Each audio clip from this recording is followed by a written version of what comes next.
I've had a lot of requests from viewers who want me to tell a Bigfoot story. I guess they assume since I spend a lot of time out in the woods, I must have a Bigfoot story. I told a couple of people a long time ago I would tell one, so I guess I better tell them a Bigfoot story. Years ago, I spent a good part of a summer in far northern California, the real northern California. Toward the end of the summer, I think it was Labor Day weekend, I went on a camping trip with some people I knew there. On that trip, I spent some time talking to a lady who was the daughter of one of the people I knew there. She was very outdoorsy, had a whole bunch of horses. She was telling me about a deer hunting trip she was wanting to take that fall, a pack trip with the horses into the Marble Mountains wilderness area, a 250,000 acre roadless area in a remote part of Northern California. By the end of that camping trip, she asked me if I would go with her on this pack trip. What just happened there? An attractive young lady just asked me if I would go alone with her out into the wilderness on a several night pack trip. What was I supposed to do? Say no? Well, I didn't say no. One of the towns closest to the Marble Mountains is Willow Creek, California, well known for being the Bigfoot capital of the world. If you were to do a search for Bigfoot capital of the world, Willow Creek is probably what's going to pop up. Her mom was a sheriff deputy. When she told one of the other deputies we were going up there, he said, "I wouldn't go up there. They just had a Bigfoot sighting in that area." I wasn't too concerned about that. I have always been what you might call a Bigfoot skeptic. When we got on the horses, left the trailhead, we're pretty much leaving behind all traces of civilization. No cell service, no roads. We're pretty much on our own out there, out in the middle of nowhere, or out in the middle of everywhere, depending on how you want to look at it. We packed about 8 miles into this rugged, beautiful, remote wilderness. Each night we found a good campsite. We packed light. We just slept on the horse pads right next to the campfire. Then each day we would pack in even further into the wilderness.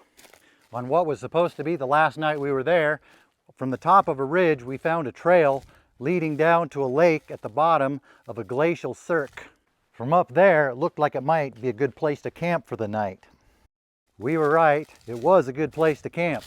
The next morning, before it was time to pack up the horses to do the long pack out to go home, we had breakfast. We both went down to the lake right by camp to wash our dishes. We were both squatting down right at the edge of the lake doing our dishes. I remember everything was really quiet, which wasn't uncommon for there.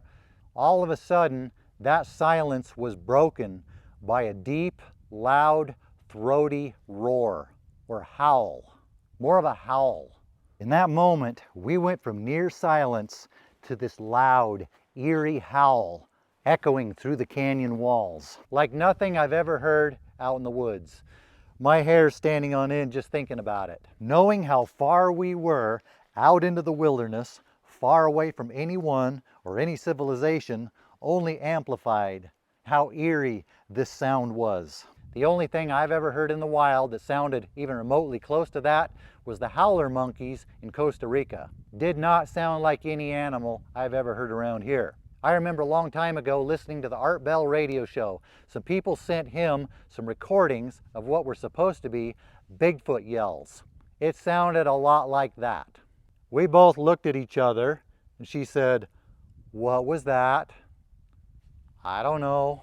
She didn't say anything else. She just stood up, walked over to camp, started packing up the horses. It wasn't long before she had the horses packed up with my help and we were on our way out of there. She didn't say much, but she did mention that noise just happened to be coming from the top of that ridge where we had to go to get out of there. She was concerned about that, but it didn't stop her. She was ready to get out of there. We rode up to the top of the ridge to meet the main trail that would lead us back to the trailhead. It was most of a day's ride packing out of there to the trailhead where the truck was. That whole time, she hardly said a word. After spending the last several days with her, I knew that was unusual for her. I could tell she was just on a mission to get out of there. It wasn't until we were back at the trailhead, we loaded up the horses into the trailer, we were back on the road, safely driving back home, that she finally started talking again. That's when she told me about a Bigfoot encounter she had a few years earlier. She was out in the woods hunting, I think. She laid up against a tree to take a nap, woke up to something running into the woods. She didn't really see it, but she was sure it was Bigfoot. And it really scared her. Then she said right before we went on this trip, she started watching a bunch of Bigfoot shows, got herself all worked up about Bigfoot. She had herself all primed for that incident we had earlier that day. When that noise happened, she said the only reason she didn't freak out is because she looked at me, saw that I wasn't freaking out. She said if I hadn't have been there, she probably would have lost it. A couple weeks later, she said she wanted to go back in there and do it again for the last stretch of deer season. She said she wanted me to go with her. The first trip was a lot of fun, so I didn't say no. On that trip, we ended up getting stuck in an early season snowstorm, but that's another story for another day. Before we left for that trip, I was thinking, on that first trip, I was carrying to keep YouTube from getting upset, I will say, a bang bang. A very adequate bang bang, a long bang bang. I also had a side bang bang I was carrying, a very adequate side bang bang. And I was thinking, since I have the long bang bang, do I really need to have this side bang bang?